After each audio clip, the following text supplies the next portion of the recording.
નમસ્કાર ખેડૂત મિત્રો, આજે તારીખ 26 ઓગસ્ટ 2024 આજના મહત્વના હવામાન સમાચારની સંપૂર્ણ માહિતી મેળવીશું. ચેનલમાં નવા હો તો ચેનલને સબસ્ક્રાઇબ કરી લેજો. ગુજરાતમાં ફરીથી ચોમાસું જામ્યું છે. હવામાન વિભાગ દ્વારા આગામી 5 દિવસ વરસાદનું જોર વધવાની આગાહી કરવામાં આવી છે.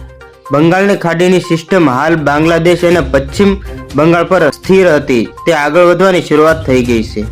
હવામાન વિભાગે આગાહી કરી છે કે આ સિસ્ટમ ગુજરાત પર આવશે અને રાજ્યમાં ભારે વરસાદ પડશે. ત્યારે ગુજરાતમાં 30 ઓગસ્ટ સુધીમાં કેવો વરસાદ રહેશે તે અંગેની આગાહી જારી કરી છે. હવામાન વિભાગે 26મી ઓગસ્ટ વડોદરા, ભરૂચ, નવસારી, સુરત, વલસાડ, દમણ અને દાદરાનગર હવેલીમાં અત્યંત ભારે વરસાદની સંભાવના વ્યક્ત કરી છે. સાથે જ રેડ એલર્ટ પણ આપવામાં આવ્યું છે. આ સિવાય ગુજરાતના સૌરાષ્ટ્ર, કચ્છ સિવાયના ભાગોમાં ભારે ઓરેન્જ એલર્ટ જાહેર કર્યું છે. આ તારીખે સૌરાષ્ટ્રમાં અમરેલી અને ભાવનગરમાં અત્યંત ભારે વરસાદની શક્યતાઓ વ્યક્ત કરી છે. આ સિવાય સૌરાષ્ટ્ર, કચ્છના બાકીના તમામ જિલ્લાઓમાં ઓરેન્જ એલર્ટ જાહેર કર્યું છે. તેમણે 27મી ઓગસ્ટ માટે જણાવ્યું કે મંગળવારના રોજ આણંદમાં અત્યંત ભારે વરસાદની સંભાવનાઓ છે. આ સિવાય ગુજરાત રિજનના ભાગોમાં ભારેથી અતિ ભારે વરસાદની સંભાવનાઓ સાથે ઓરેન્જ એલર્ટ જાહેર કરવામાં આવ્યું છે. આ દિવસે પણ સૌરાષ્ટ્ર, કચ્છના ભાગોમાં ભારેથી અતિ ભારે વરસાદની શક્યતાઓ વ્યક્ત કરી છે.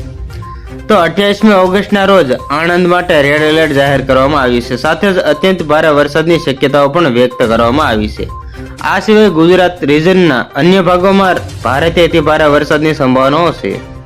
આ તારીખે સૌરાષ્ટ્રના જામનગર, પોરબંદર, મોરબી, દ્વારકા અને કચ્છમાં અત્યંત ભારે વરસાદની શક્યતાઓ છે.